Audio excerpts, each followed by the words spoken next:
Hey guys, in this episode, I'll be building the floor in my Chevy Astro adventure van. I'm going to start with the insulation for the floor first, but before I can do that, I need to build a template of the floor. I'm laying out this paper and taping it all together to make one continuous piece. Then I'll go around the edges of the paper, cut the template to match the shape of my van's floor. Next is the insulation under the flooring. I'll be using a radiant barrier. I couldn't find large rolls of the radiant barrier, so I had to buy several rolls of Frost King duct insulation with the natural cotton insulation, not fiberglass. You don't want that stuff in your van. I laid out the rolls alongside each other, taped them all together, forming one solid piece of insulation to go underneath my flooring.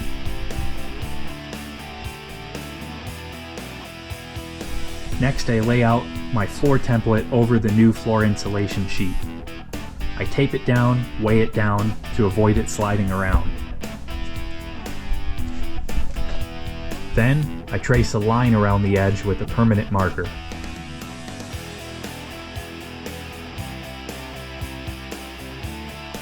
With a good pair of sharp scissors, I cut the insulation along the line I traced from the template.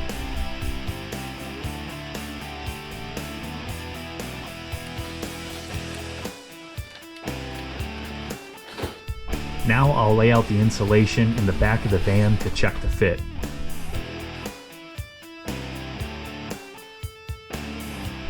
Looks pretty good to me.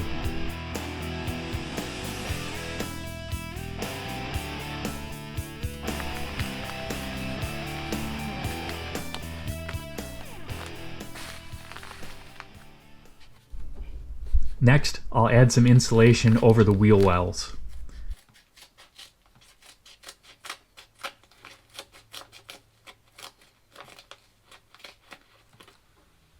The reflective side of the radiant barrier goes up to keep the heat in the van, and the cotton side goes down, which will act as a sound dampener.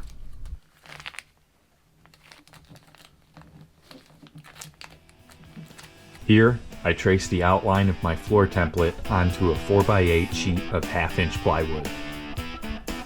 Now, a lot of van builds use 3/4 inch plywood for this, but 1/2 inch is plenty strong for how it's being used here.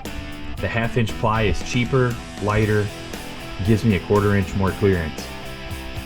Hey, every little bit counts in a van this small. Now it's time to cut the plywood for the van's subfloor. I'm using a jigsaw with a wood blade for this, since the cut needs to match the many contours of the van. Now if you'll notice the ribs running along the floor, there are no ribs running along the edges though, and to avoid flex in the floor, I'll add pieces of furring strips around the edge to make the floor even with the ribs. Now I'm ready to test fit the floor. And these two pieces should be sitting flush with each other. Looks like I'm going to have to trim off some of the edges in order to take care of this overlap. The furring strips are working well, so I'll glue them down using Loctite PL Max construction adhesive.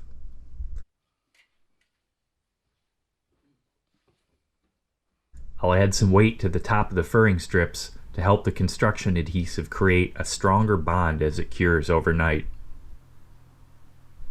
Now it's time to install the subfloor. First, the radiant barrier insulation.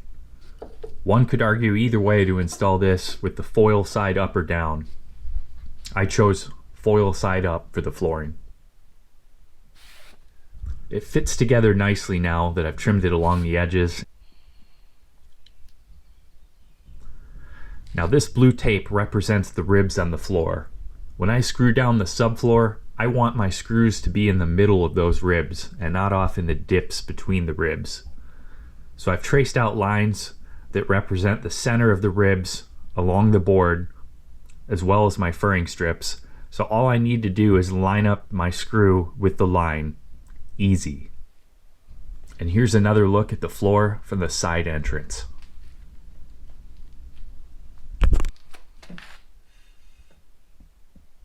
These are the screws I'll be using to screw the subfloor down to the van. I don't recommend using drywall screws. Get good screws like these. The star bit heads are less likely to strip, the heads don't snap off, and they just go in smoothly.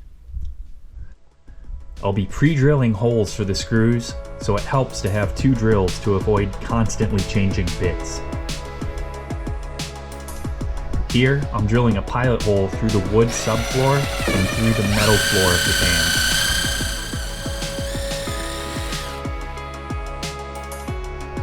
van. Next, I'll add a dab of caulk.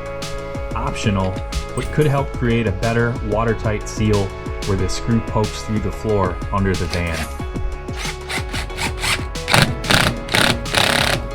Now, a few things to keep in mind about fastening the subfloor. Put a screw in every 6 to 12 inches, depending on how thorough you want to be. I put a few screws in on one end of the board and worked my way towards the other end of the board instead of doing the 4 corners and then the middle. Make sure all your screw heads are slightly recessed below the surface to prevent them from catching on your final flooring layer. With the subfloor down, it's time to lay down my flooring. I'll be using these interlocking vinyl planks from Home Depot. It has an attached underlayment, is supposedly waterproof and stain resistant. These are the edges of the interlocking planks.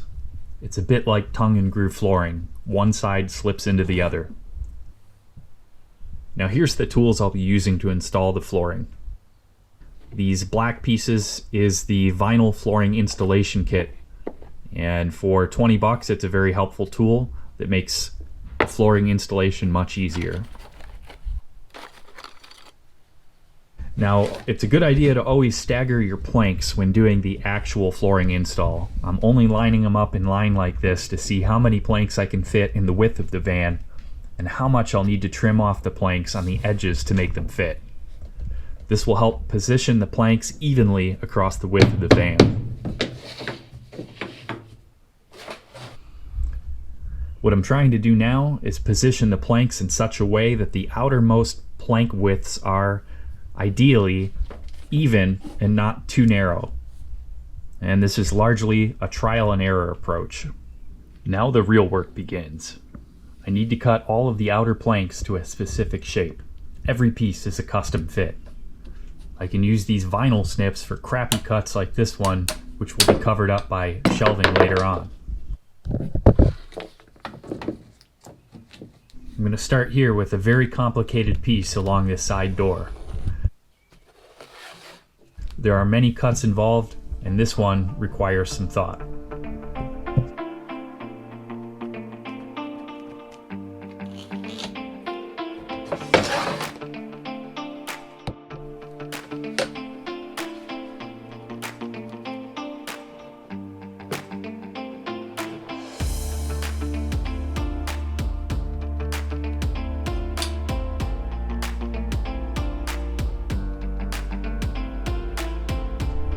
Next, I'll need to cut down a section of a plank to fit around the wheel well, leaving a long, thin strip. I use a paper template to trace the angle of the wheel well onto the plank. The vinyl snips are okay for rough cuts, but for precision, a jigsaw is best. And it's great for cutting rounded corners accurately. So here's the piece I just cut, and as you can see, it fits nicely. I mentioned staggering floor planks earlier, and the way to do that is by dividing the planks into thirds. When you add the next row, the top of the plank should align with one of the 2 marks for your thirds. This avoids one solid, continuous seam in your floor, and it just looks better. Now, I'm using a miter saw for my chop cuts, which works really well on these vinyl planks. Now I'll just slide the 2 planks together at an angle like this, which allows them to lock together. Usually, they don't just lock in place right away. It takes some wiggling at the very least.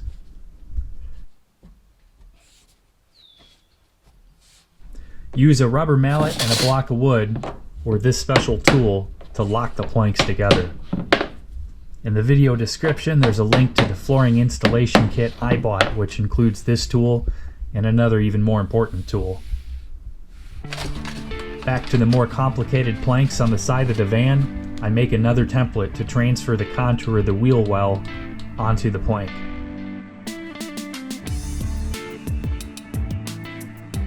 Here's another complicated cut. I could use the jigsaw for this, but my bench grinder also does the job. It's easy to grind away small bits at a time and to make rounded shapes and corners.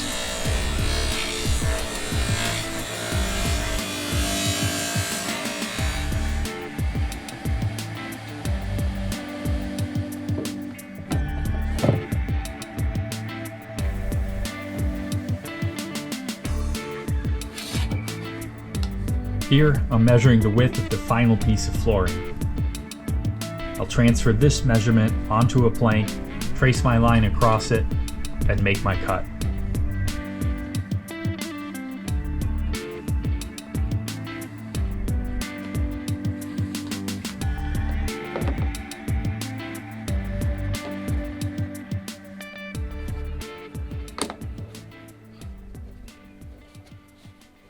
Here's the special tool in the flooring installation kit that helps when installing pieces close to a wall, where you wouldn't otherwise be able to fit your mallet in between to tap the planks together.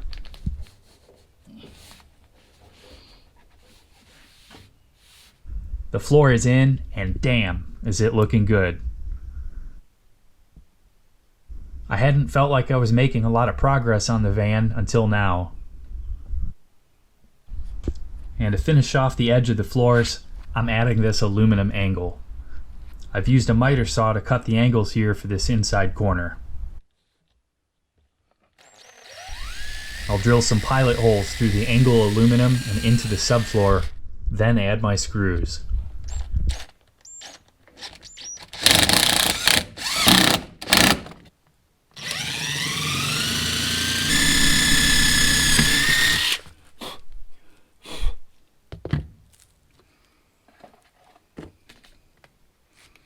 I decide to use a countersinking drill bit to carve out a conical shaped divot into the top of my pilot hole to better fit the heads of my screws. This will help them sit more flushly on the threshold. Flushly? Is that a word? Flushly?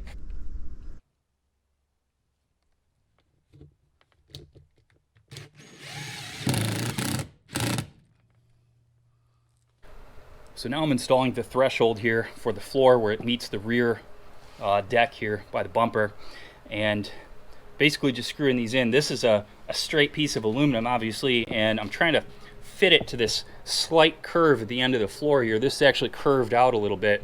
So now that I've got these in, what I'm doing is just you can kind of see the gap here. I'm just pushing it in, drill my pilot holes, keep it held in place, and then screw it down.